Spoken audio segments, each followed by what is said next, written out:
This is the Okayest Hunter podcast.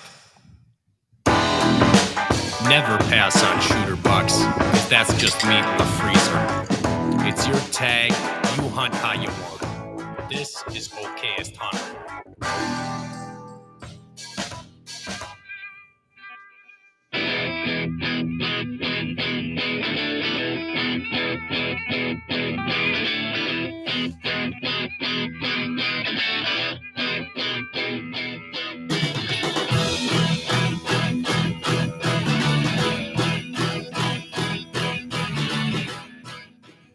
What up, everybody? Welcome to the Okayest Hunter podcast. Coming at you from the Okayest Hunter podcast studio, brought to you by Spartan Forge, our premier sponsor. They help build the studio, so they get to have the big name on the screen.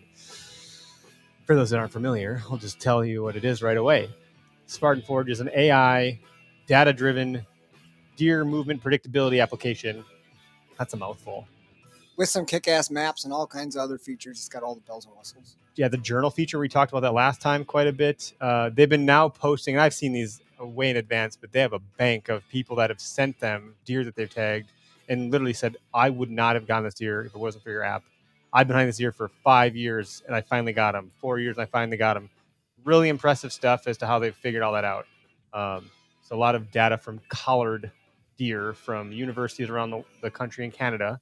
And then they pit that against other data models like weather and collision and so forth. So new features coming this year in 2022. Their Blue Forest Tracker, which is a way to share pins and things like that, which we're pretty familiar with doing with OnX. But they're probably going to do it. Is it live? Oh, that part isn't yet. It's on the horizon. Awesome. Yeah. That'd be awesome. But you guys are holding out on me. I haven't heard about this. It's impressive. Sorry. Their maps are so much better. Like it's hard to even explain. You can literally see the deer on their maps. You can see the shadow of deer in a field on their aerials. Crystal clear. Cool. It's pretty cool. In fact, that's where they've invested almost because they are developers. They didn't need to spend a lot of money from like funding on dev. They were able to then take that money and spend it more of it on maps. So they have satellite imagery that no one else in the space has. And part of it's because the founder, Bill Thompson, our friend, he's a former retired Army intelligence officer. He used to hunt terrorists with data-driven AI models and predictability and neural networks. So through some of those channels and access, he has some connections to things that I think others probably don't. Yeah, no, that's incredible. It's really cool, man. Hey, looking at other people hunting your public land spots, you'll be able to see him before you even go. Is that Beau in my freaking tree? That's like some next level. Dude. What was unbelievable to me when they started rolling that out and I started learning more about that and like what resources Bill has tapped into. I didn't realize there were that many deer studies being done like across the country, and he's dove back and like pulled radio, symmetry data, GPS from tons of studies. But I think he said like it's like 2,000 years worth. Oh, the composite. Come on. Over all these different studies. I didn't realize that people are still studying deer that many radio collared deer, but it was pretty damn impressive. The composite number, the aggregate number of that is, it's nuts. So what I like about it takes all the like presuppositions or whatever you want to call them about the expert thinks this or I think that. Well, the data is empirical and it's not biased and it tells us this. And it's objective. So it's like busting myths even, you know what I mean? Like right. It's really fun. So you might think something and it's going to challenge your belief system and you're going to go, wow, I never really would have thought that. So he's always a great. I'm an idiot. We'll get you hooked up on there. Yeah, serious. Yeah. Okay, Backwoods Grind Coffee, by the way, if you want 10% on there. Oh, so the gift, the discount. Well, I guess it's a gift. The discount code for Spartan Forge is the Okayest podcast, guys. And we just got to always make everything terrible. OHP for 25% off your annual subscription on Spartan Forge. I don't know. I know he's got a lot of folks repping the brand. I think very few of them are 25% off. So we're one of the special ones. Merry Christmas. Yeah. Wow. Merry Christmas. Happy New Year. Ho, ho, ho. Backwoods Grind Coffee is great. I think you've been drinking it now for a little bit. I give some Greg. I have a bunch. I go through the bags pretty quick. And OHP for 10% off there. Latitude Outdoors, we'll be seeing them. I'm going to the ATA this Thursday, so I'll see those guys there. I'm excited to see Alex. And do they have some new stuff folks rolling out? Or yeah, nothing that I think I'm going to talk about. But I think with ATA happening, I'll get a good line of sight as to what they're doing. And I've used their method too this last season. It was pretty nice. They're friends of the show. And shout out to Drop Time Spirits. I'm drinking something different tonight, but I think you have the Drop Time. Oh, when I got Drop Time. It's tasty. It's not It's bad. delicious. I like it. Try to save it. I've given it as gifts, and I save it for the podcast night. So, I won't drink it unless I'm in here usually. But I also got a lot of Christmas gifts, so I'm like, look at all these choices of bourbon and scotch. Right. It's delicious. So we have a guest in the studio. Okay, I'm gonna switch the camera here. So, Beau Below with Ghost Bucks, who you got to go with and killed your buck this last season with your bow. I watched it on your YouTube channel on Ghost Correct. Buck YouTube. Welcome to the show, dude. Welcome to the studio. Man, I watched a few of the episodes. Oh, sorry. It's It's not as glamorous in person. He's like, I really want to come to the studio. It's great. Derek told me to come on, and I jumped at it. I drove almost 2 hours to get here. Oh so. my gosh, We I'm so appreciate sorry. that, man. We're excited to have you. No. Anytime that I can drink some drop time and talk about deer with drop times, I'm all for it. Hell yeah, drop man. times with drop time. Man. Right. Yeah, you. We'll get into that. Because that's like on the corner of my eye. It's like calling my attention. Oh yeah. Tell us a little bit about Ghost Bucks yourself. Yeah, so Ghost Bucks, I had nothing to do with the title at all. So it would have been my dad and two of his friends. The two friends started a clothing company. One of them's out of Minnesota, the other one's from Anago, and they named this company Ghost Bucks.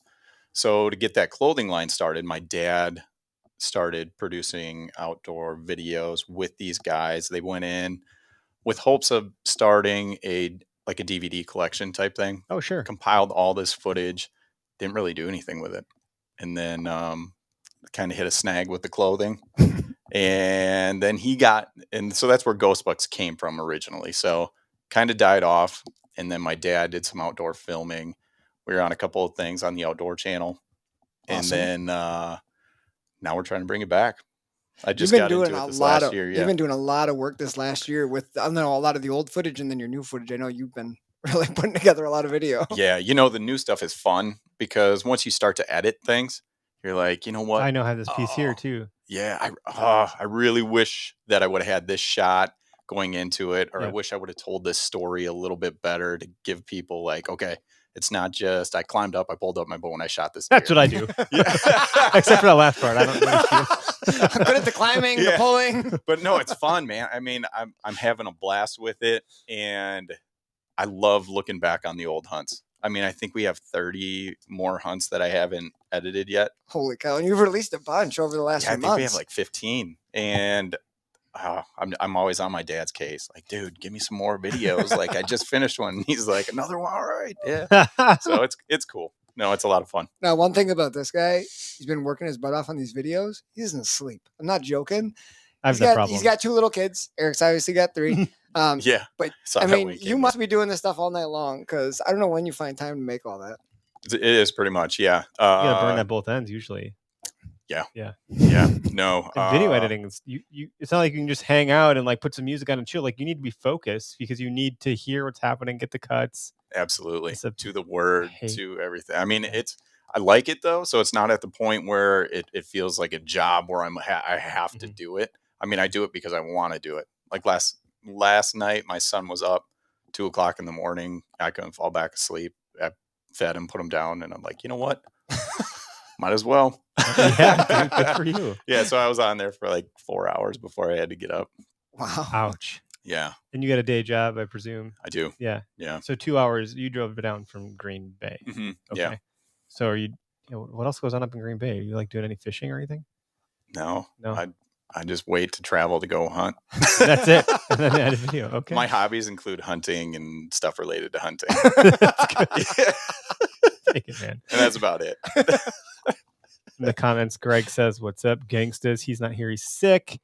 Doug, who helped me fix all of the camera problems that we've been having over the last several weeks. Thank you, Doug. Says he can't believe you drove 2 hours. It'll be on the screen in a second. Oh, it's not that bad. I had off today anyways, so it was good. But yeah, a bunch of other people jumping in here. What's up, Oak Tree Dreams? Enjoy the hunt. So feel free, folks, to we'll take some calls later on in the show if you want to pile up in the queue. We'll bring you on later. We're going to talk about shed hunting today, and we were kind of shooting the shit a little bit ahead of time before we hit the record button. But shed hunting public land is its own unique challenge because you don't know if someone's already been there. This, at least, is my perspective. I'm like, do I suck at this? Would I have been in the right spot, or did someone else beat me to it? Or do I suck at this? Like, these are the questions asked because I've never found a shed up until the day before the gun opener this last season, and that was serendipity. I was not looking for sheds, so I couldn't believe I found one. So at least I know that like it's possible. They're there. It's seriously a mental game though, because even when you found some and you know what the hell they look like, still you'll took me be a walking moment. for hours and hours and hours and be like, would I even see one if I tripped over one? Like you just like get in this mental space where you think you're freaking going nuts, and you looked at 400 million sticks that look like sheds. You don't know Right. what the hell's going on anymore. Oh, I don't know how many I've sprinted up to, and you get up to them, and you're like, yeah. Oh, nope. Nope, that's a stick. I'll snap a pic anyway. That's what I'm gonna That looks do. like a G2. Yeah. Branchlers, man. Yeah, I got a branchlers. Branchler album on my phone. That's Oh, yeah. great. That's great. So, at least when we're talking like a little bit, the public land is like a total challenge in its own way, but private land's like at least you have some semblance of what's going on. At least you know you're not competing with other hunters. Hopefully, if they're not like trespassing. That's probably a different topic altogether. But Mhm. you know, Oh, same public land, topic. private land, public land, maybe public land also. Mhm. Tell us like you find sheds, Derek. You find sheds. I do not. So let's not talk about me finding them. But like, when do you start to look? How does the weather coincide with that with snow? That's a good question. Like, let's start there a little bit. Yeah, I mean, from experience, whenever you have an animal that has any kind of injured, has been stressed throughout the season, whether it's fighting, whether it's shot, it's probably going to drop a little bit earlier. Especially if it's carrying some headgear, like some big headgear. So bigger ones will fall first. Well, yeah, I mean when they're stressed. Yep. Yeah, for sure. So, but yeah, I mean, So there's some science here. Yeah, I'll go. Well, I'm on mostly private land. So as soon as I see, if we see a big one drop, we're out there looking for it. On your like trail cameras and whatnot. Yeah. Oh yeah. Well, now that we have cell cams, right now, this is the first year I've really been running cell cams, and I mean, all my deer are still holding. So by the way, what are you using for your cell cam? we run some of the Cuddy links on a couple different properties, Okay. and then mostly the Reveal by Tacticam. You like that one? They're nice. They're very nice, and they're affordable. Yeah. You're talking $100, and then I like that you don't have to go through your cell provider either. So right. That's kind of sweet. Yeah. So I have the Moultrie $100. Mhm. Don't have to go through your cell provider. You have to pick who you want, but you can Yep. pick based on what the coverage area looks like for where you're going to be placing them. And the data plan is like really affordable. And if Yeah, I wanted how to tack much- on a couple more, what- it was what no is big that deal. for- Honestly, for I don't Moultrie? even remember. I just paid it like all up front or something for the Yeah. year. Set it. I was like, whatever. Yeah. I was thinking that the what is the Reveal? It starts at $5, works its way up to $12 or $13. Okay. For like however many photos. For how many you in want? your- Yeah. So unlimited is. I did $13. unlimited. I was like, I don't know what I'm getting. I'm probably gonna have like 100 pictures of a branch. So like, let's just. and I did. Well, Every I'm time glad this I- blade of grass Hashtag moved, man, okay, I was hunter like, problems. Same. Yeah, Yeah. I opened up my phone the other day and I had 1,000 pictures, and I'm like, that's on one camera. Uh-oh. That's never good. So you're sitting there selecting and deleting like this. yes, Yeah. yeah. But otherwise, Oh, yeah. you think social media is bad? Get a freaking cell cam app on your phone Addiction. and throughout the hunting season. I was like checking yeah. that more than anything else. That's why I don't have any yet. 'Cause I It know was it'd be the end nuts. to me. It's bad. Yeah. It's bad. At least I have to work for my photos now, so it's like somewhat like wait. Right. But you don't have to get in there. Like, no, I wasn't laying down any scent. The deer didn't know any the wiser. Like, it was. I enjoy, and I just had one on one public piece, and that was it. And Greg's like, "Dude, you have one freaking camera. You're not like." So I'm gonna buy a couple more probably. So I'm gonna work my way into it. I'm not gonna just, whatever. It's awesome though. Yeah. I mean, talk about an advantage. I mean, especially where we're hunting, where me and you sat this year. Yep. I mean, we're 6 hours away. I'm not Mhm. going to go and check anything until the day there, and I might be missing something completely. Like whether a pattern of a deer. So, yeah, it's helped me a lot. So every day I write down what the wind direction is and barometric pressure and temperature, and then as soon as I see a buck that starts to get those patterns down, I'm like, okay, and I mark it. This is when he was on the plot at this time Mhm. during this day, and then I can put all those other factors. So when we do go down, I'm like, all right, game time. We got a pretty good shot at this. Yeah, you kind of know what you're Yeah. getting into. Yeah. That's crazy. We're veering a little bit from our shed antler, but Oh, yeah. Well, when I but came now down you know- hunting with you guys, it was literally, it was impressive to see how you and your dad methodically, like it was all like tactical like that. Like you were talking about empirical evidence, like Beau was getting down late to where we were hunting. I was already there, so I was hanging with Beau's dad, having a few drinks. And Beau's dad had pulled cards that day from the cameras that weren't cell cameras. And he Right. had a pile of like 20 SD cards. And he's like, yeah, Beau will check those, when he gets in. I was like, so like in the morning before we go, he's like, oh no, whenever he gets here around 2:00, he'll look through all of them. He'll have all the bucks picked out by morning. And then you did. And then I did, yeah. Some next level. Well, and I know that he's not going to, because he doesn't care. I mean, he's just like, well, I just go off the sign. I don't need a trail camera to kill a deer. And I'm like, but I want that. Like, I'm not you, man. Like, I don't speak deer. That dude he speaks deer. He understands. You're both pretty yeah. unbelievable. Yeah, no, he's the man. So question. Being on a lot of private land, and now you got your cell cams, you guys must leave cell cams up to look for survivors winter and then to help with sheds. Yep, So we have everything still up. That's excellent. That's a huge advantage. A lot of times, and I know just speaking for me and my dad and the cameras we run, like before gun season, we usually strip everything out of the woods because for whatever reason, the Orange Army has a way of making off with cameras. So we tend to pull everything out, and then it's kind of a chore or like a hassle at the end of the season to try to put them back out. So I've been putting more and more out, but man, having the advantage or the ability to like have your cameras up and not have to worry about getting them stolen. It's really helpful. Yeah. No, it is. And I think cell cams are less likely to be stolen too, and that's not probably entirely true. But if you can see who approach your camera, it's a deterrent. Like if I'm walking by and I see an antenna on it, I had two hunters all season. One early once, and then one after I was like pretty much done in that area. Anyways, the cam was still there. No one. I'm assuming they saw it. It sticks out like a sore thumb. Yeah. There's this big antenna on it, but they didn't take it. And it's kind of a double-edged sword because yeah. it sticks out more. But I think that really is a deterrent. Like I'm not going to take something when they have a picture of me. Track it. Yeah, like not that I would anyway, but like I think that definitely deters people. Oh yeah. Well, speaking of that, here's a private land tip if you don't want any trespassers. This is a Doug Below special. So this is my dad's special. So any camera that we have that doesn't work, the hot glue gun and fake antenna come out. Wait, how does this work? What are you doing? The cameras that are done, they're shot. They don't work anymore. Like old, even so SD card cameras. you don't care. I mean, you just put them out as dummy shells. Mm-hmm. Yeah. Do you put something in them? Can you put like dog poop in or something like that? Like an explosion. So we used to play this game when we were like, young and dumb called the $Poo Holler. You guys ever heard of this? No. We were camping. We fell for it, which is how we decided we were going to play it. We were walking, this big gaggle of us, right? We're walking back to the campsite. This is a total rabbit hole, but it's worth it, I think. It's coming. It's starting off well. And we're walking, and sure enough, there's a $5 bill on the ground. My buddy's like, wow, yeah, $5. Runs up, and like everyone's fighting over it. He finally gets it. He's like, the instant he picked it up, it immediately threw back out of his hand. He goes, oh, what the, And all of a sudden, everyone busts out. Some other group of campers bust out of this camp and go, $Poo Holler.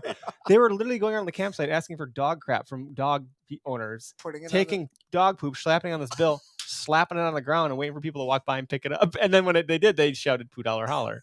So then by the end of the night, dude, there must have been like $100 of bills with shit on them around this campsite.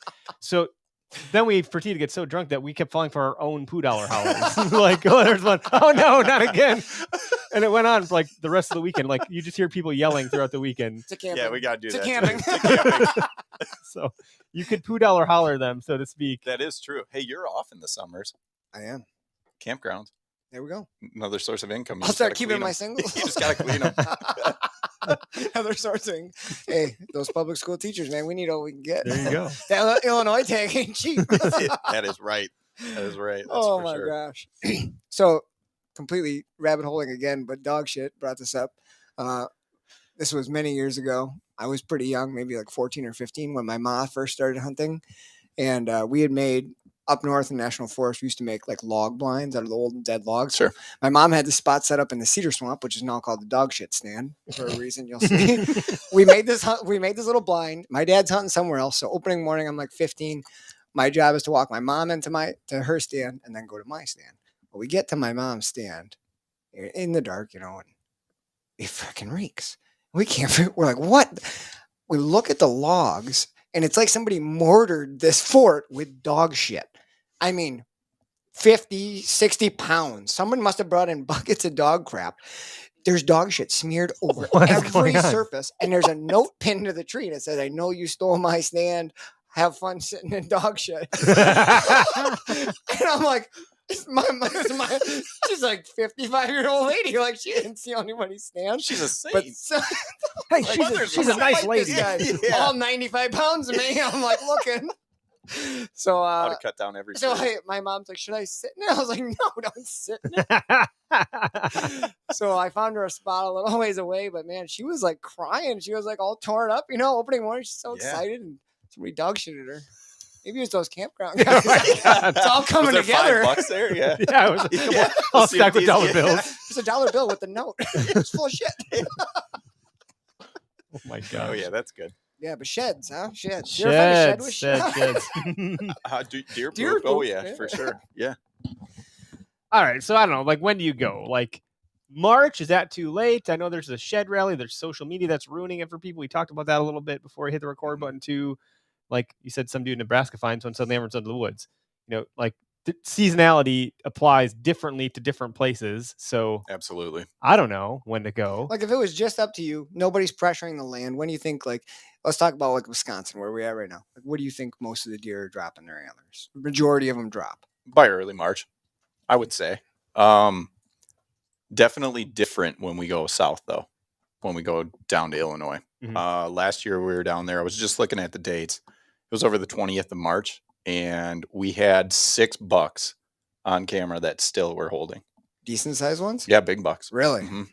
Yeah, there were 3-year-olds and a 4-year-old that were still holding at that point. Oh, geez. Yeah, both sides too, and a bunch of the little dinkers too. It makes it hard to go walk all your Well, yeah, I mean, good stuff when you know that they're still in there. well, we're walking it and we find all these sheds, and I'm like, somebody had to walk this. Like, I know there's a lot more deer in here than this. This is a bunch of crap. And so we walked it that whole first day. I walked from dark to dark, and I'm like, man, like we had a decent day, but we should have found a lot more deer sheds than that. Mhm. And I'm like, well, let's go look at the pictures. And as soon as we started to see all that, I'm like, oh crap. Dirty We thieves. came.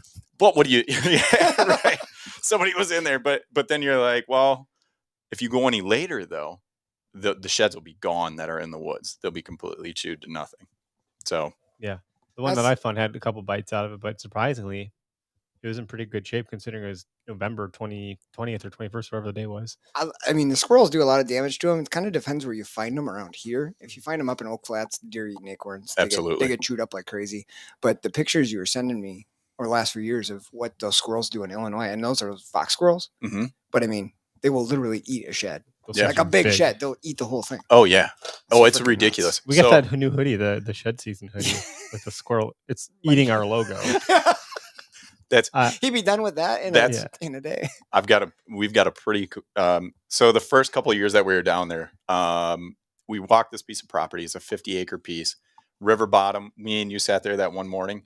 There are runways that are 65 feet wide Mhm. when we're going in there, and we're like, there's going to be sheds all over the place. We didn't find a single one. And that next fall, my dad goes and he decoys this river bottom, and the squirrel jumps onto the decoy's back and takes the horn off. And so my dad goes, well, no wonder we're not finding any sheds. They're eating them before they fall off. So he's got it videoed, and this squirrel is just working this horn. And I'm like, well, yeah, you're probably right. Holy crap. No, guys they're are not broke. They're eating. Seriously. There's another podcast, not hunting related at all, called The Dollop. It's 2 comedians. One of them's from here, which is how I heard about it.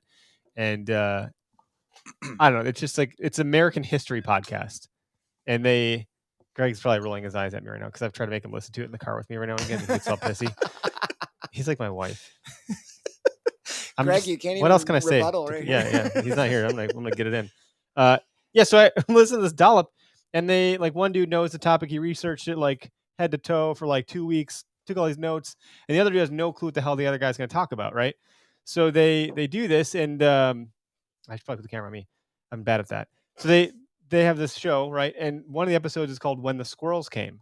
And there's this whole historic, and it's very comedic because they go off on these weird little like role play tangents, and they're comedians, so they're actually funny, not like me. And they did this whole episode when the squirrels came, and like farmers would plant corn, and then the squirrels would come to the fields, and they'd be like, "What the? All these squirrels are coming here!" And they're like, so they would literally like go out and just melee these squirrels. Like it was like you would have thought it was a zombie apocalypse the way they're talking about it. and they're like, they just keep coming. They're coming back more. Get the squirrels. And like the bounty on these squirrels were like, you'd make a lot of money. And they just couldn't Right. get rid of them. But this reminds me like the squirrel that's eating the antler before it falls. Like they're freaking nuts, man. Oh, and it's accurate too, because down there, And there's it the was fox more squirrels, like, too. yeah. So, Those like, fox squirrels are bigger than some small dogs I've seen. right. I mean, it's 65 to 70 pounds. Like some of those things. I mean, no lie, those squirrels are huge. Yeah. So yeah, I mean, they go to town on those things. And I They're very don't know if I nutritious for told them. you, one of the first shed that I found last year, I made a shed hunting video on our channel, and the first shed that I found still had blood on its pedicle, and the G2 was eaten down about that far. Wow, my God. Yeah, that was in an oak flat though, so there were a lot more squirrels. Yeah, there. everyone's saying they'll eat the fox squirrels. You'll see it here. And Greg Guys are eating called them, me. or the Greg's fox called me- squirrels are eating antlers? No, they're saying they'll eat the squirrels. Eat the squirrel, sell Yeah. the tail. Isn't Meps. Meps up in Anago? Meps up in Anago. Yeah, you sell that squirrel tail, or give it to them, and they give you a I don't a even know lure what. or something like that. I just I'm saw an not even sure advertisement. what. Really? Did you really? Yeah, I That's just saw an pretty cool. advertisement the other day for it because I was thinking about it. I think it was on like Lake Link or something. But yeah, Meps and Anago, you bring in your squirrel tails. They obviously want you to harvest them ethically and to eat them, not just to kill them and bring them tails. But I think they give you like a free Yeah, I fishing suppose lure so. or whatever for Right. their bucktail Right off of spinners Highway and- 45, there's still a sign that says squirrel tails wanted. Wow. Mhm. It's probably from when the squirrels came. That started it all. Yeah. You Sounds should, like there's I an need a- episode to listen on the way home, guys. Sounds like I need a banana I'll clip find for the my link. Ruger 1022. Go to Illinois. crazy. Not a bad idea. You need something bigger. But then, like, where You don't want to wound them all. No, are right. you finding these sheds? Like, you're approaching it to like maybe how I would try to find a buck bed, right? Which I suck at that too. So like, it's no wonder. But and by the way, everyone that's gonna diss an OKS hunter, you find one of these sheds, you're special. Anyone can. That's find big really ones. hard. That So is true. The This is big when the ones are OKS easy to hunters can find. really shine, guys. Yeah. You find these little guys. You find our logo out there, and you're something now. I've got one of my prize match set is a spike that's 4 inches on one side and 3.5 on the other. Okay. So a legal I buck. can relate. Yeah. The only freaking deer I could have shot this year, other than the one I totally tanked down, that's about the size of the one you got down there, I think. It was a nice buck. Yeah, what I'm not going to talk about. I've talked about enough. People are like, shut up, Eric. The one buck. Well, then the other buck I could have shot was during the doe weekend, the doe only hunt, and it was a little spike buck. And he's lucky I like caught the antlers. I'm lucky I caught the antlers, I guess. You're Some both of those lucky. hide. Some of those hide. Yeah, Really it would have well. been probably not great news for me, but I was like, "Phew, get to live. And I would have been never been so thrilled to shoot a spike at this point. I was like, damn it, you got to be kidding me. The only type of deer you can't shoot. Yeah. Of course, that's what comes. Yep. There you go. What a joke. Anyway, so I don't know. Where do you look for them? Like, what are you seeking out? You're looking for the highways. And it's different when you have trail cams. You know that maybe there's a better opportunity. But Yeah. Number one, with the advantage now, public it's completely different, but private, I'm going number one to the food sources. You know, we on one property we have a couple, probably 4 food plots, and there's agriculture all around us. So we'll buzz up and down those cut corn fields. That's where we find quite a bit of them. Mhm. Because they spend a lot of time with there. They do. The big areas that I personally like to focus on, no matter what, if it's a logging area in public where they've cleared a bunch of crap and the deer are feeding in there heavy, Mhm. I really like to go to those staging areas where those deer will go feed in the egg or in those clear cuts or whatever, and then they go off of those for a little while. They bed down, they head back in middle of the night. They go back and forth between those. So on ours, on our lease property where we have those big fields, there's a bunch of CRP and a bunch of high grass, and those deer, they don't bed in there during the day, Mhm. but all night they're back and forth in between that. So you'll see beds everywhere, but throughout the day you'll never see them bedded in there. Okay. So I feel I like- love those. I feel like any grassy area in a field, like a low spot where the tractor doesn't go, or like around a couple trees, or off Yes. to the edges, you always see beds and snow there. Yes. So when I used to find those, I used to remember thinking like, this would be such a stupid place for a deer to bed, until you realize that they're just chewing their cud there. Like they're feeding, they Right. come lay down, chew their cud close by, and then they're They're up. lazy. That wind's cold, man. Right. Got to get out of that. Then chew that it up. grass is perfect. Right. Yeah. I've That's a absolutely. good. That's a good shit. I've hunting often tip. heard deer are not too dissimilar from us. Like they're going to take an easier path if they can. Like why would they work so hard on something? You know, Yeah, why that's the you'll biggest. see tracks by your truck oftentimes. It's like, well, because it was easy for them to traverse that, like it was for you. Right. Yep. You know, Well, actually exactly to that point, I went shed hunting when I was in college.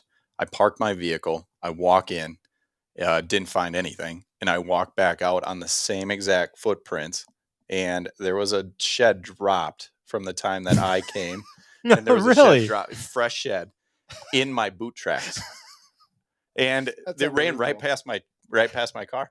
And Oh I my found God. the other side. I had to go get permission because I'm like, well, if that one dropped, there's got to be another one. So I followed it to the road, and I walked over to the lady's house and asked her if I could go walk in her field, and I found the other one probably 100 yards later. That's really Yeah, cool. That's really story. cool. Holy It was crap. Live sweet. action right there. No doubt. Seriously, Basically watching it fall at that point. I know. Like Holy that was crap. cool.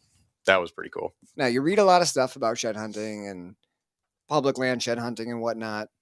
Do you think that finding some of the antlers you found, or maybe your family has found, like, has that helped put the pieces together to kill a deer? Oh yeah.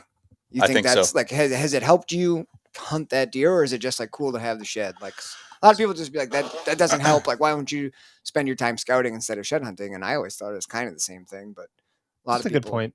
No, it's a think of very it good. as That's a very good point. But I do think that's that deer's safe zone wherever they are most of the time is where they're going to drop. Right. Late season it's a little bit different because they're heavy on the food source and they don't bed very far from the food source.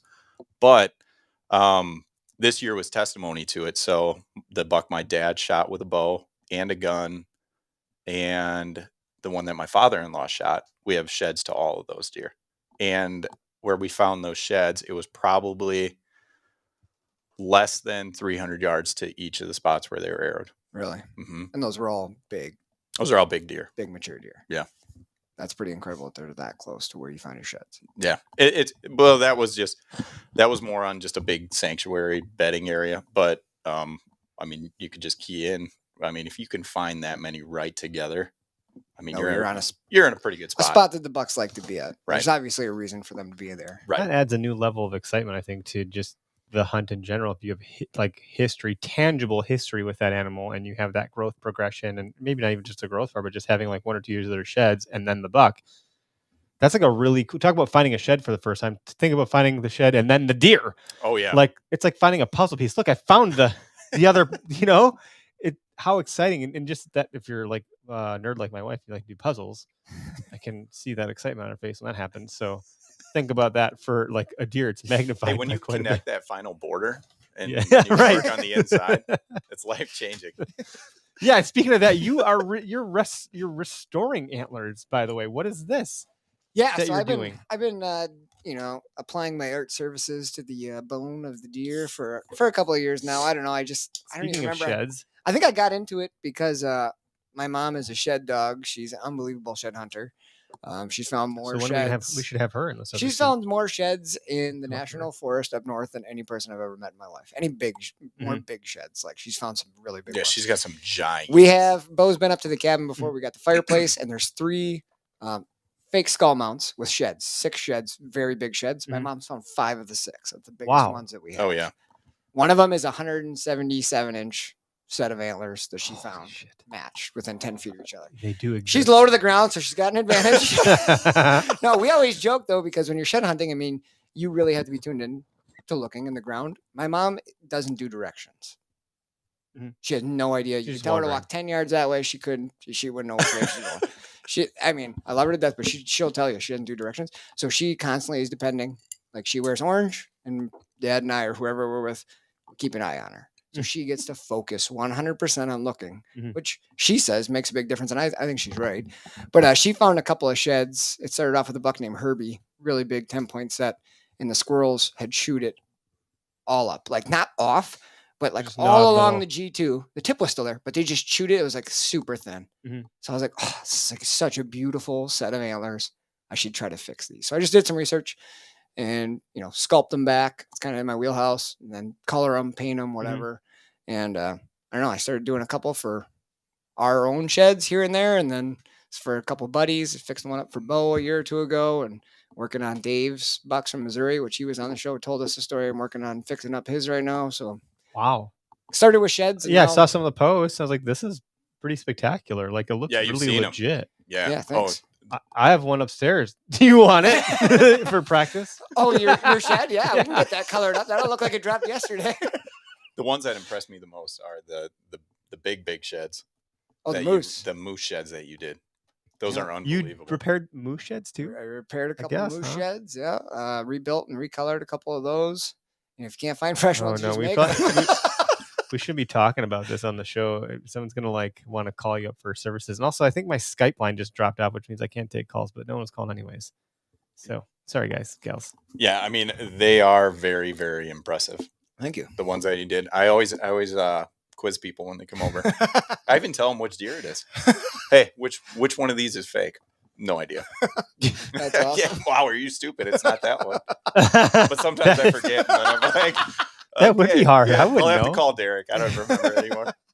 That's crazy. Well, I noticed, Bo, you got to pick up that guy laying down on the ground here, Yeah, Bo. let's take a look at Oh, this yeah. thing. I asked Bo to bring a little eye candy to the show with him tonight. So who's this guy?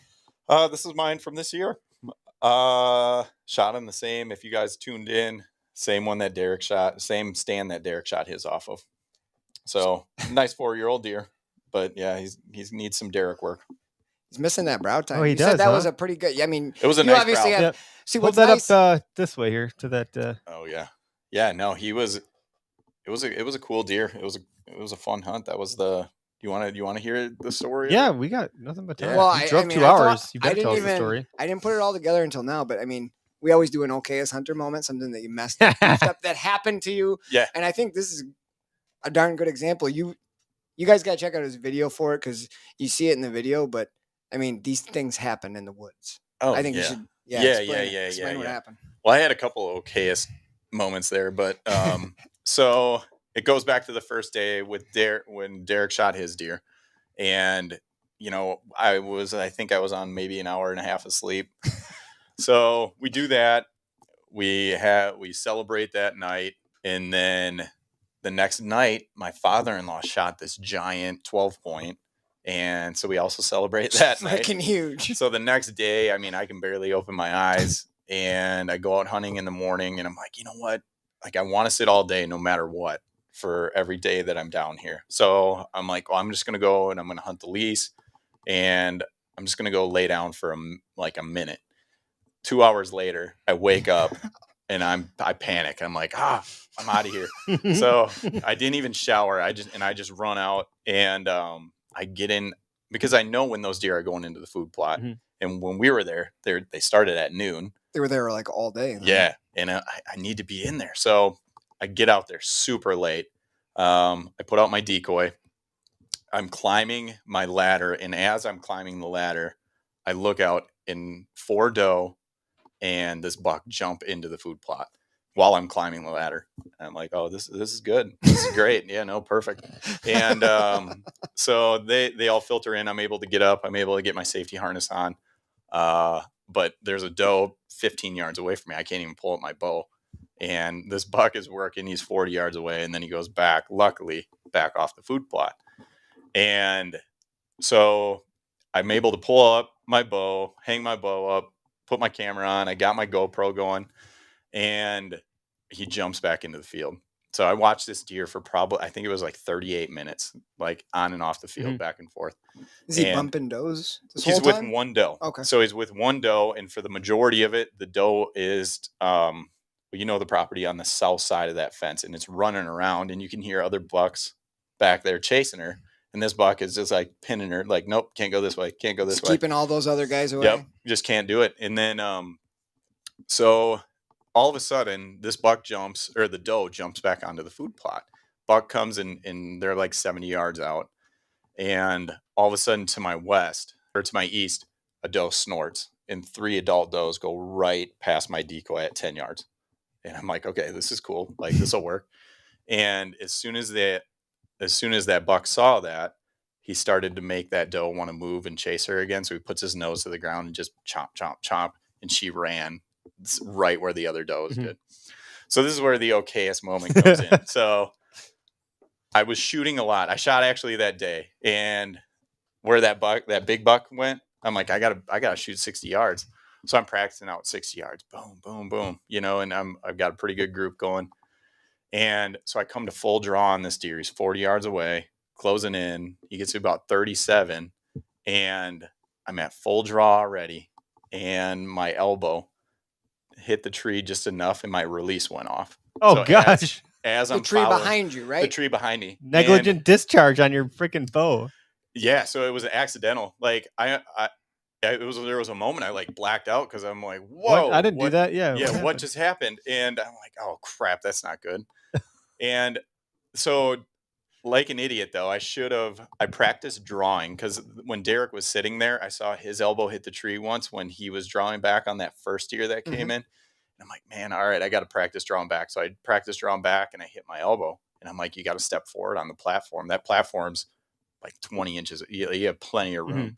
And so I just completely spaced it with the camera, getting that into gear. I You're went not freak thinking out about mode. that. Yep. And so I'm thinking, okay, as soon as this thing stops, it's toast, you know? So I got my pin right on it. And as soon as my elbow just barely touched the tree and it just went off. And I hit the deer way back. It was quartered towards, terrible angle. And luckily I shoot a big expanding broadhead and it did a number on it. Yeah. The deer expired very quickly. I wasn't aware of it, but when I look back on the footage, I'm like, oh yeah, that deer didn't make it very long. There's a lot of blood coming out for that shot. So you still got For him though. that What shot. did he not even hear any of that other stuff happen when It you let was that arrow fly, interesting or what? after the shot. You should keep telling the story because it was interesting, even with the next day what happened. Oh yeah. So, that's a good point. So after I shoot this deer, I hit him probably mid body. So if he's perfectly broadside, right middle of the body, just very low, probably 4 inches up. And then it exit out right in the white mid belly. And as he's running away, I didn't put any of this on the YouTube because I'm like, I want to give that animal credit. I don't want to show any of that nasty crap, but his intestines were hanging out and he had to jump a fence. And I'm just like, man, the whole time I'm feeling awful about it. And so he jumps the fence and I watch him walk and disappear into the woods. I mark the tree that he disappeared to. And so we left him overnight. Next day we come back and I literally took my shoes off. And it's a dead calm day. And this deer goes down into this really, really deep finger of woods. And I kind of figured it's not going to make it out of there. So I didn't know that I hit an artery is the big thing. So I just figured I just skimmed it enough where the intestines were hanging out. I didn't know that I hit it that high up. And so we go in there. I had my dad go on one side of this woodlot and my father-in-law on the other. And I just went, I think by the time I found the deer, it was 50 yards. But in that 50 yards, it took me probably close to an hour. Shit is nasty thick. Yeah. And steep. Yeah. And steep. But because I took my shoes off. I mean, I went straight ninja mode. Like my dad's like, you got to be as quiet as you can. But while I was in there, I mean, I walked within 10 yards of bedded does. Oh my gosh. Like it was insane. But like I'm taking one step a minute, basically, you know? So like I get there and I slowly bring up my binos and I would glass, right? Everything that I could possibly see. I would take another step. And if it was a good step, if it was a clean step, I would do another one.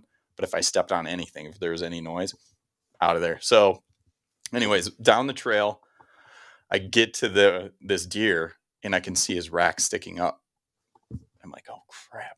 So he's still alive. I thought he'd still be alive. He's only 10 yards away at that point. So I come to full draw and I lean out around this bush and I shoot him again, but he was already dead. Oh gosh. Yeah. So his head was sticking propped like up. straight up. Yeah. Weird. What was something holding it up or what? I'm not really sure. Yeah, there was like a down log he was bedded by. Yeah, and then there was like he was down in like this little V, and he was just in there perfect. And like the log was down, like I had to just shoot right over that log. I mean it was wild. That's crazy. So, but he was stiff and dead. He was stiff and dead. And then when I field dress them, usually if they've been dead within, if you get 6 hours, you still feel some warmth in there. And this deer was as cold as could be. So I mean. I think it was the fourth bed that he was in, but there was zero fresh blood. All the blood was almost identical. So there wasn't a lot of time in between each bed, which made me feel a lot better. That's one of the things that I don't do very well with when I wound an animal. I want to get them right away and I want to make the best shot possible. I don't like it's okay. You just get them in the morning thing.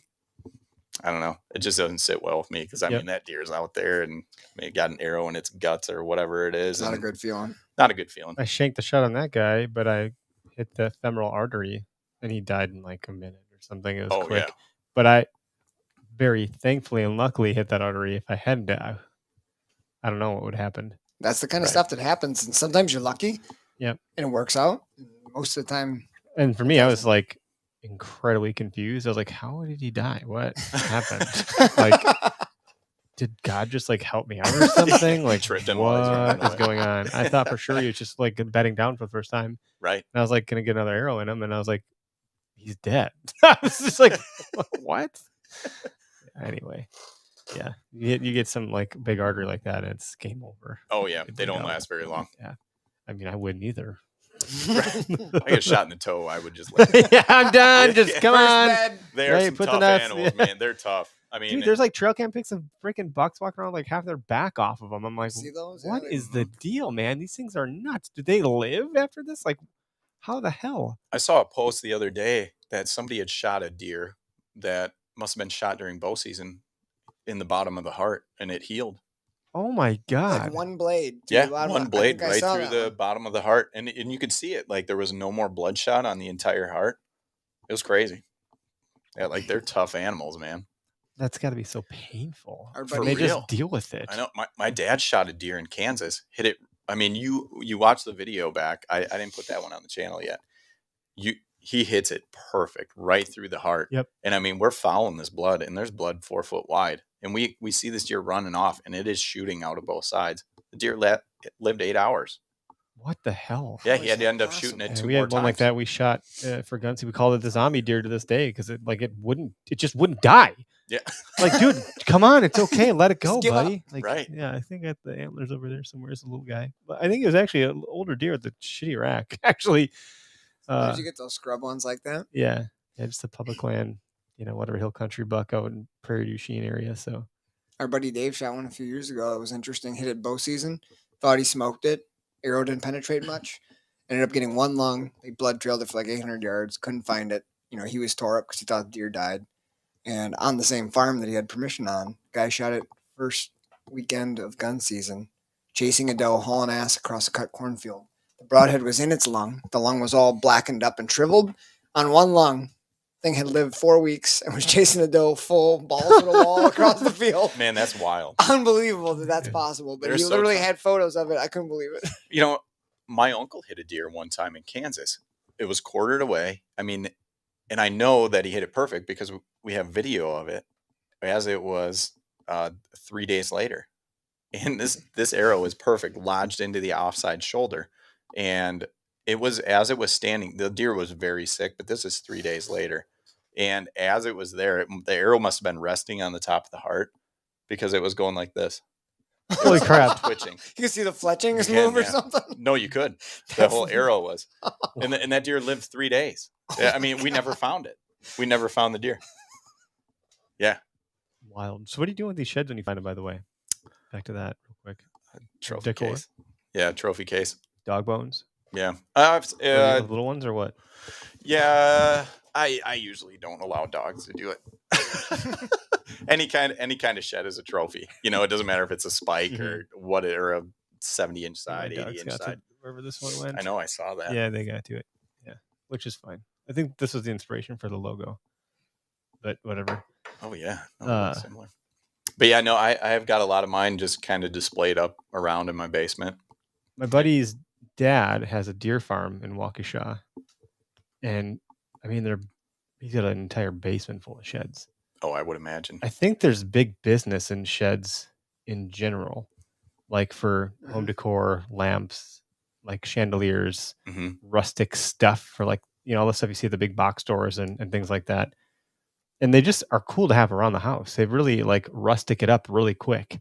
Oh, they do. My wife was like, "You found this? What are you gonna do with it?" And I'm like, It's gonna "Put stay it right there." And it stayed there since I got home. And she's like, loved it. She put like some Christmas stuff in it, some like pine berry whatever thing, and she's like, "Look at that, it's so cute." I was like, "Yeah, look at that, huh?" Well, Greg, You're I think good now. you owe it to your wife to go find a couple more. I know. At this point, she's kind of. I mean, this is the only one thing that she eats venison.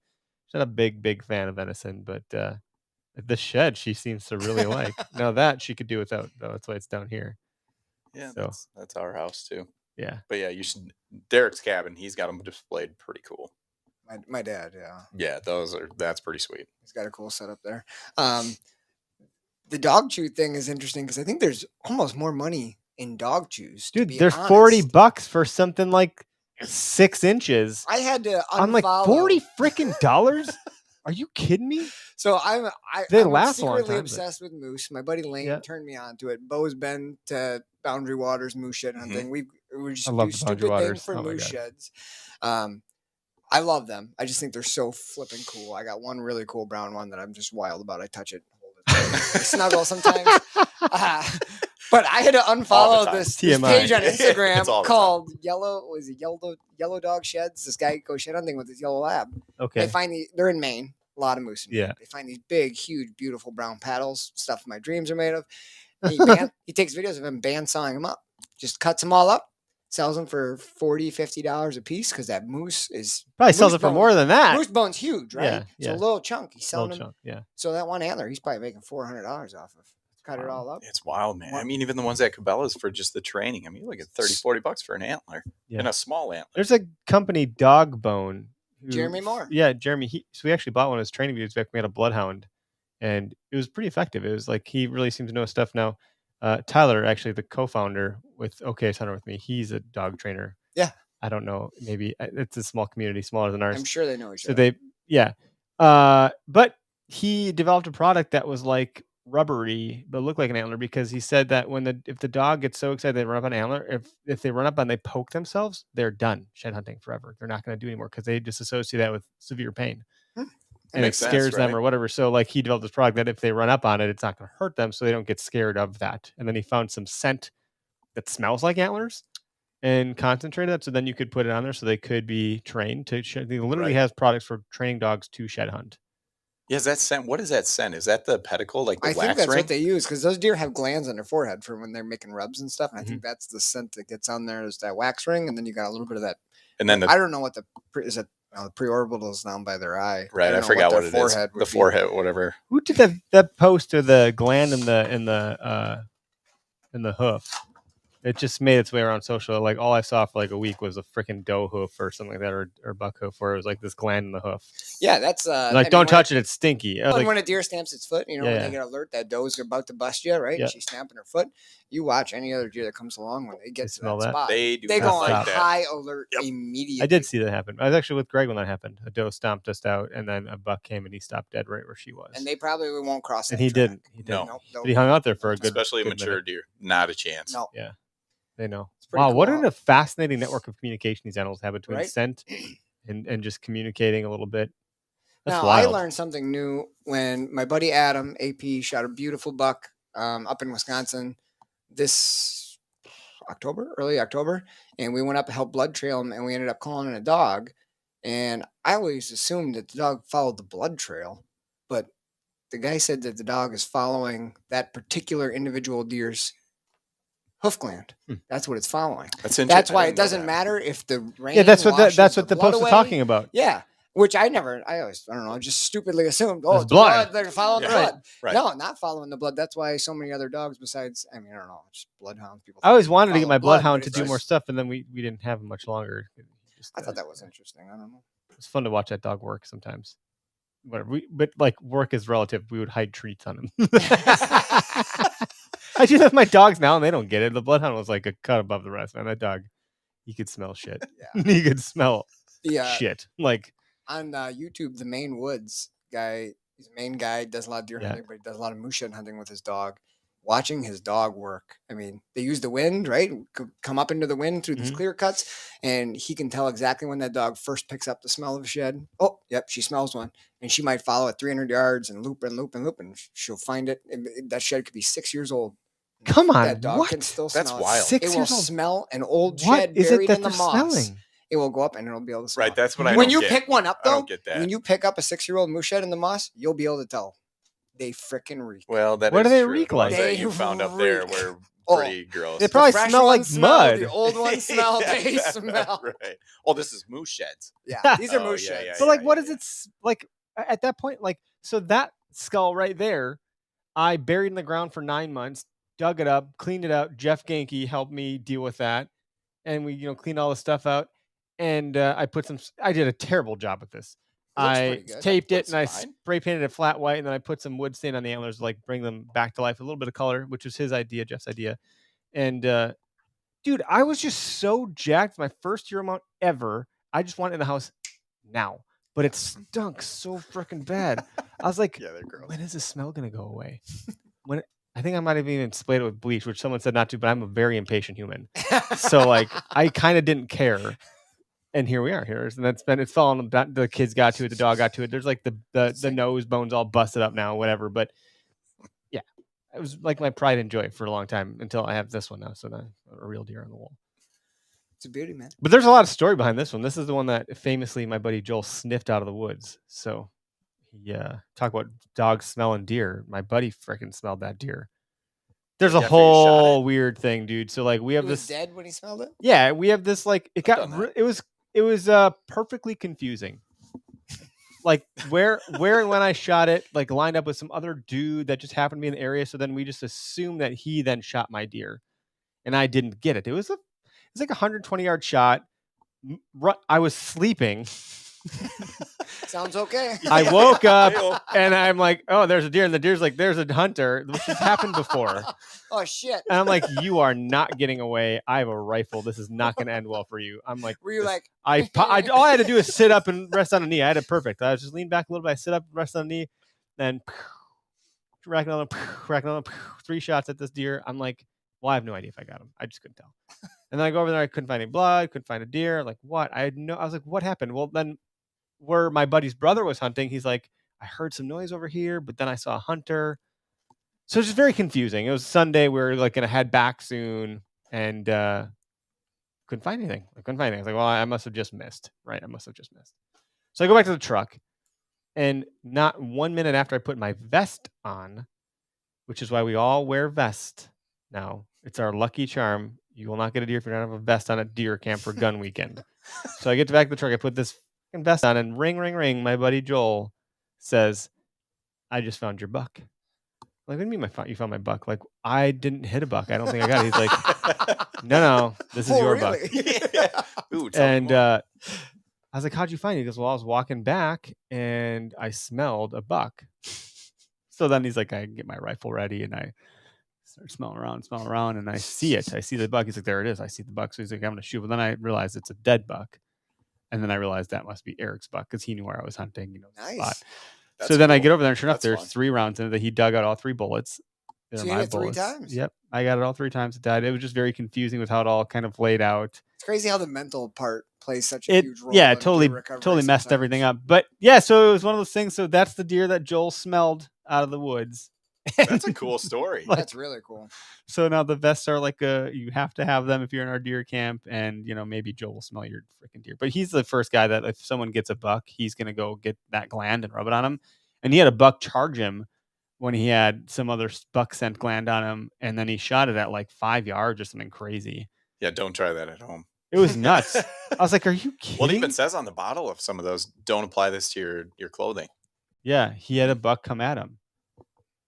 He's got some crazy stories. It's pretty cool. He lives right down the road. I don't know why he's not here, but he is like, I think Tuesday nights are like Bible study night or something, so he can't make it. Otherwise, he'd probably be here with us more than we'd Good want him man. to be. Good man. Yeah, he's way better human than I am. I smelt a live deer this year, a live buck. That's interesting. first- I did too. My doe. We're in such thick doe bedding. I cut you off that we thought we were smelling the deer that I shot, and When you and Greg went to look for yours? yeah, there's just I've never seen so much deer sign in my life. It smelled potent like Yeah. deer. And I was like, she must be here. And then we're like, no, this is just deer smell because they're in here. Anyway, go on. No, I think I probably told it already that when I went to Illinois the weekend before Greg and I went to pull cameras, and I snuck in 3 little hunts. The morning hunt I went into in this super thick, it was a CRP, but it's all overgrown, and I found this giant scrape in there. It's where I found a big deadhead buck the year before. But I snuck in there in the morning, hadn't been in there all year, had a camera over the scrape that we hung in like March when we went down there spring scouting. And I just, in my head, it all like played out. Like I knew exactly what was going to happen. It was the end of October. They're probably going to scrapes, still in cover. The leaves are on. And I got into the tree I wanted to be in. And it was so thick, I couldn't see anything. I couldn't even shoot to the scrape. I had 4 deer come under me right before light. I couldn't even see what they were, but there's 4 does, I'm assuming, came right underneath me. And then a little while after light, thought I heard a branch break back in the thick stuff, upwind of me. And after about 15 minutes, I thought I heard another little thing. And the wind started coming right toward me, and I smelled a buck. And I was like, that is a buck. I was like, there's a buck in that thicket. And I know there's a couple of big cedar trees over there. I was like, he's probably going to be laying there. So that's why I took out my little antler and I started scratching branches and, raking. Yep. And I heard another branch a little bit closer. And then literally an hour went by and I kind of forgot about it. And next thing I know, he's standing 18 yards, quartering to me, coming to the scrape. And he was already through my little window, and then he worked that scrape. I got it on camera. He worked that scrape for like 5 minutes, 3 different licking branches.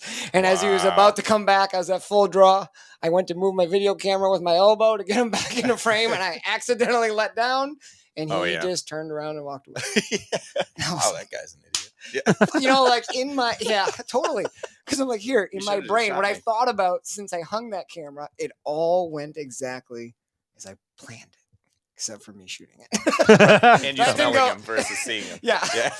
Well, I knew I could smell he was a shooter. I could smell the shooter. 4.5-year-old, yeah. He's been feeding on white acorns, white oats. Oh man, the content ideas I get from these sessions, man, you can smell it when it's a shooter. But really, when every buck's a shooter, yes, you can. Yeah, no, really. I mean, their scent does hang around. Like when you get a big rutted up buck, they stink, dude. Yeah, the deer you shot when we walked up on it. You're like, stinky. Oh yeah, he smells. But last year we were tracking a buck that my uncle had hit, and we watched. He jumped the deer. That was another low heart hit. Right, the expander didn't open up, and it hit the deer low heart, and the deer was alive. We went in there 4 hours later. Deer was still alive, and so we went back, and we get to the top of this ridge. And it was another take your boots off, follow this thing, right? And I get to the top of this ridge and I just get this whiff of a rutted up buck. And I'm like, he's got to be right here. Like, I mean, I feel like I'm smelling the top of his head right now. And so I'm looking. And all of a sudden I see this deer bedded there. But I'm like, well, that's not the one that he said he shot. And soon enough, like the deer, I was 10 yards away. The deer bolted, and I'm like, oh yeah, that wasn't it. Different deer. Yeah, the wind was right in my face, and I mean, I felt like I was riding the thing. I mean, he was right there. Right. Yeah, but I mean, you can smell those things from a while away. Yeah, my dad got one this gun season. I walked up to him and cut it, and great public land buck for where we were for sure, and long overdue for him. And I was like, oh, this thing stinks, and it wasn't gut stink, like he didn't gut shot it. It was just a stinky buck. That was just a rutted up buck. Yeah. That buck stink. Yeah, they got that stench. Oh, absolutely. Buck stench. Nasty. You guys ever use tarsal glands? Oh, I mean, other than my buddy Joel, he'll friggin' pull up on a roadkill and grab a tarsal gland. He's got a leg in the back of his truck. I'm like, fuck, man. You're weird. I cut the tarsals off that buck I got this year. Did you? And I carried him around for a while and stomped him here, stomped him there. And right. Any luck with that? I haven't seen a deer in Wisconsin since my last sit this last Well, week. they're like, well, that dude's from Illinois. That buck's way too dominant for me. It's like that one time I tried to snort weeds. Yeah, he's from Illinois. We're not going by that guy. Don't mess with him. Yeah, no, probably dead already. Oh, he is. I told you about my rosin bag idea, right? With how deer just love the scent of dirt. I mean, when you go and you make you're hunting, wind may be marginal. I mean, a lot of times when we're hunting a big buck. Mm-hmm. They're not going to come with the winds not in their favor. So sometimes we're hunting a marginal wind, so we put out a mock scrape. So I never put anything in the scrape, but so I make a big scrape. And you don't pee in anything yourself? Nope. I know people that do and have success with it. Mm-hmm. I just never have because, I mean, I've had success with just dirt. So one of my cousins, he always calls it pocket dirt. So before he goes in, he'll spray down his boots, whatever, but then he'll make like a scrape by the truck and throw all the dirt all over on his boots. And then he'll take a big handful of it and put it in his pocket. So he's convinced, like every once in a while, he give it a little shake and just to get some of those molecules up in the air. Right.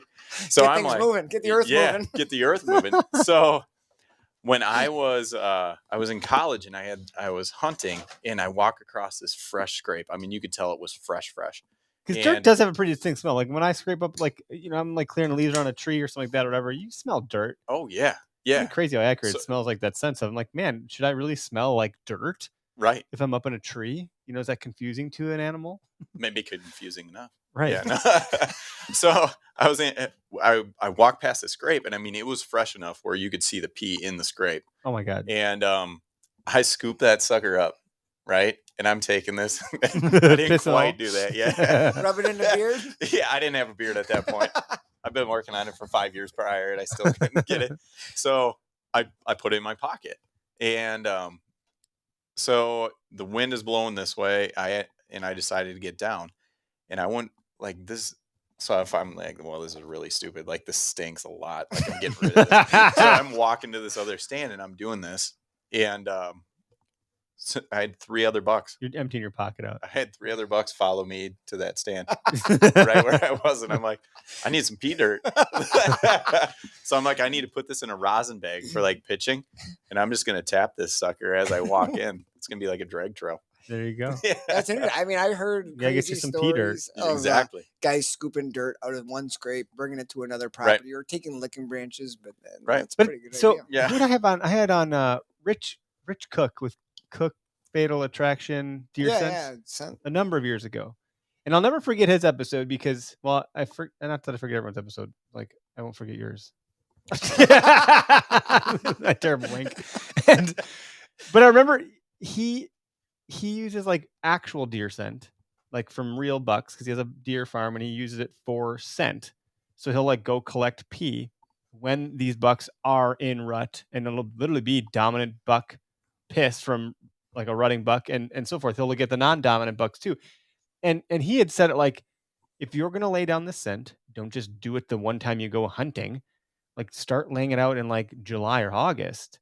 And if it's the dominant buck, like do it this way. And then you can use a non-dominant scent to do this way. And you can really start to like, these deer will start to know there is this buck in the area. So then when they come to like hunting season, they've smelled this deer plenty of times and they know that this is literally a dominant deer because their urine smells different than a non-dominant deer. I was like, what? This is crazy. Like how deep this rabbit hole goes of deer scent molecules, piss, dominance. Like There's so this many is insane. ideas and theories. So then out he's there. like Right. literally playing mind games with the deer that he's trying to hunt with other scented bucks.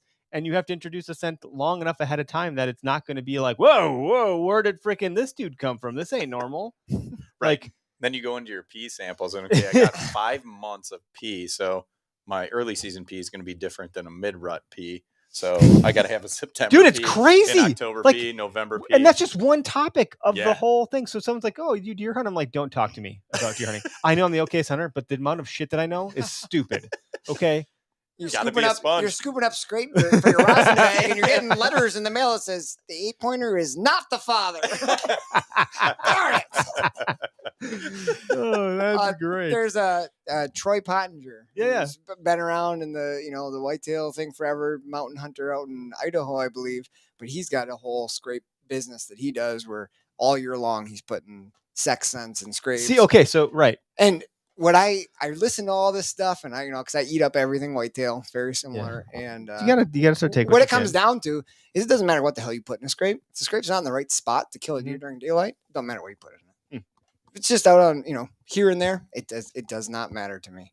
If the scrape's in the right spot, you can kick leaves open, and that deer will come and check it out. Right. And if it's in the right spot, you'll kill a deer there. Hmm. Doesn't matter what's in it, as much for me Interesting. as to where it is. We had Heated Hunts as our sponsor for a number of years for our Rut Club radio that we were doing, where we take calls around Rut to like get report activity. And I think they're a good company, good dude. I think good product. Most people had a lot of success with it. I just probably was not in the right places. But this idea of heating it up, the molecules have a different scent to them than if they're not heated up. And they also travel longer. And here in Wisconsin, well, you want to heat that up because it's just a brick of ice. So interesting product too. I think the historical days of that before this like fancy technology was developed. My dad talked about this. He used to be in like whatever the hell the hunting magazine was back in the 80s, where people would like, I think my dad even said he did this. He dug a hole like, and then put fire and then heat up a pot of piss. And then there's like I think he sent me the magazine clipping of like how to do a DIY heat up your dough piss. And like that was what they did. Haven't I'm heard like, that one. the hell?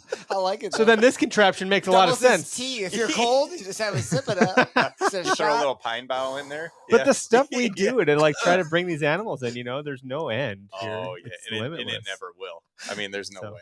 If there's a way to sell it, it'll be sold, and that's Oh, great. yeah. You got to use what you have confidence in.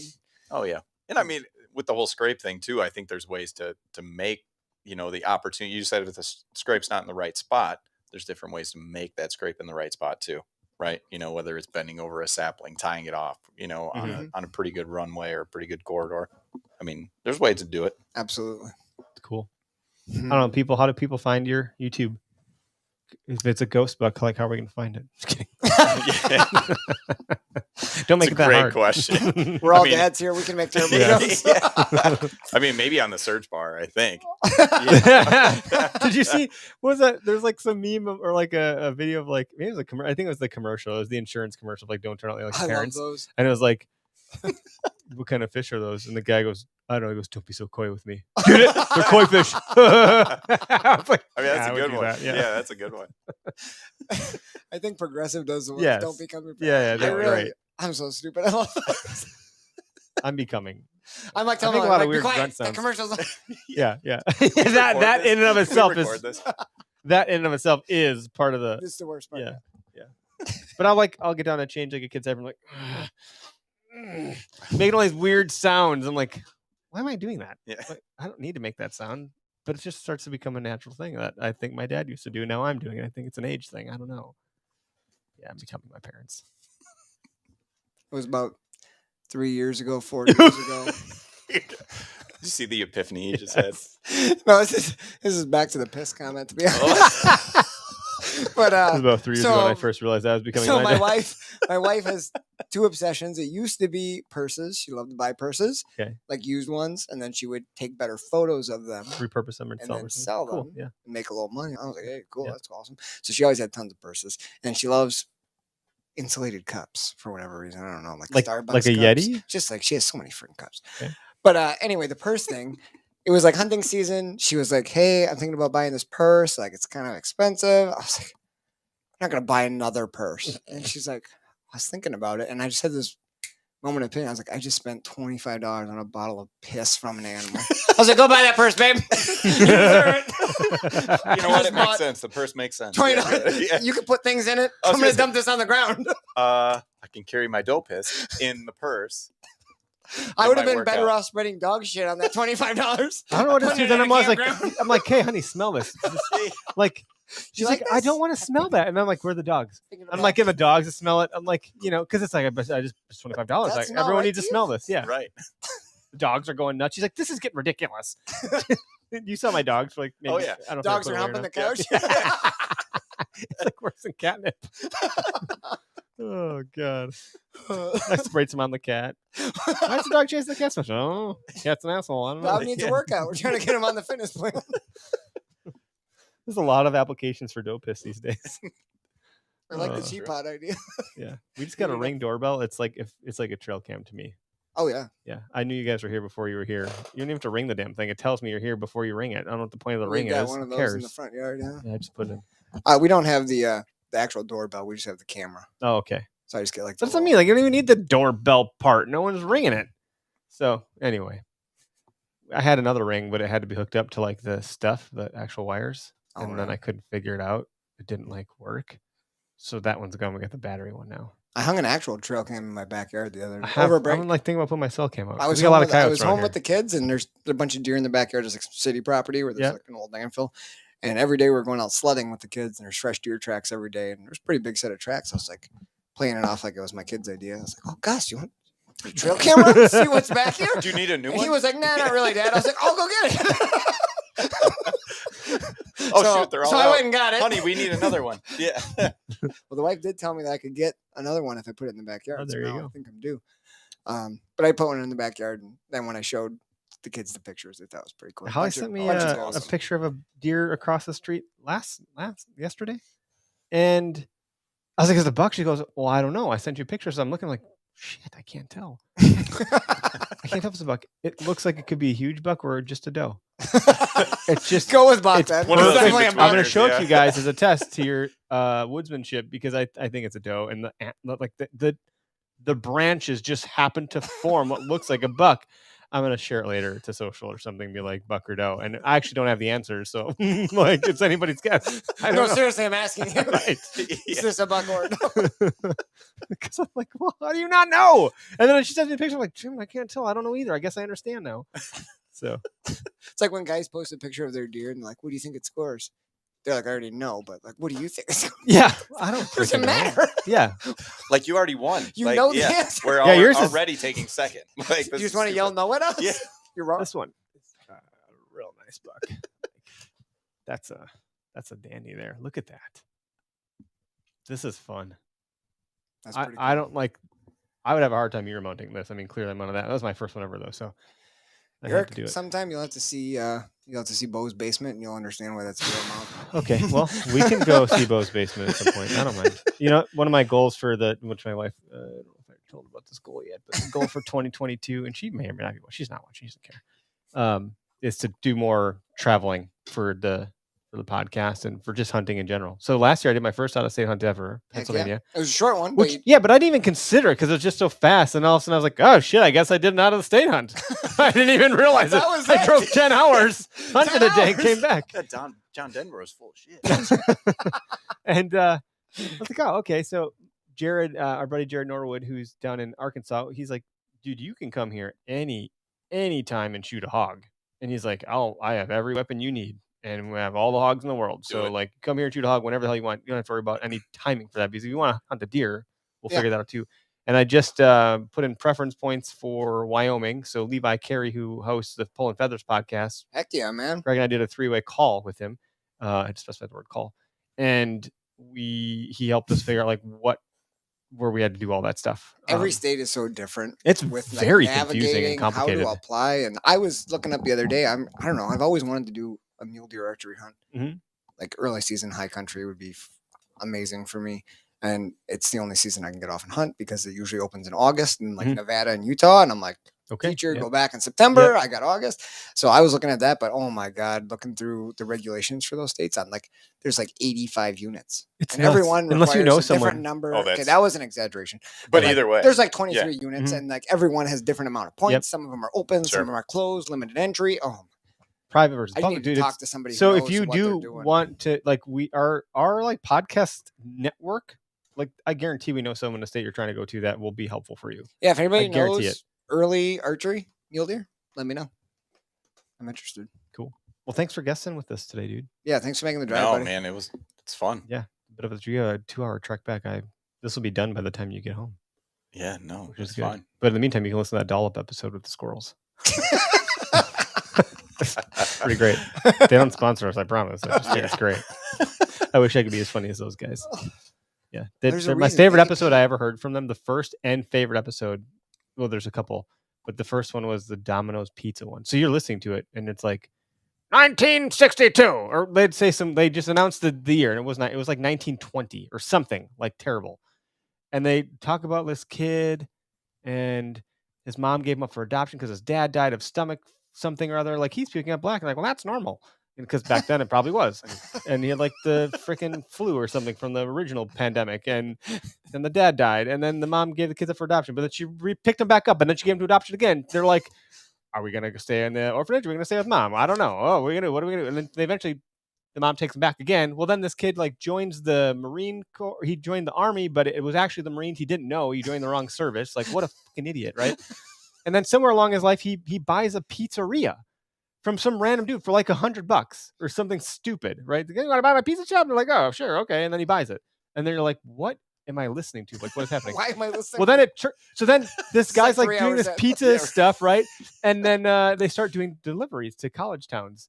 And the pizzas are getting like stolen. So like he's not getting any money because his delivery drivers are getting like beat up for pizza. So then he goes with one of his delivery drivers. This is Tom Monahan, the owner of Domino's Pizza, as it turns out. This is how the story goes, right? He's hiding in the frickin' backseat with a meat cleaver, beating the shit out of people for stealing their pizzas. I'm like, sold. Domino's fan for life. The dude used to beat people with freaking meat cleavers. Like what? So that's when I Hands found off out that the dollar. pepperoni. Right? Yeah, it's crazy. And then they do that. They kind of do this ripping off thing, and so you can see how it's funny. So they did this with the squirrels. Man, we're gonna work on being funny or something. Yeah, I'm not that funny. People, I think some guy gives a bad review because he said I tried to be funny. I was like, I'm not trying to be funny. I promise. You have to go find it. It's pretty. He's like, these idiots think they're funny. Like, no, we don't. Like, I laugh at my own jokes. These are dad jokes. Remember. We're laughing because we're uncomfortable with unfunniness. All right. Well, thanks everybody for tuning in. Have a great night. This will be in podcast land. I don't know however long it takes me to get done. A couple hours. Thanks for coming, bud.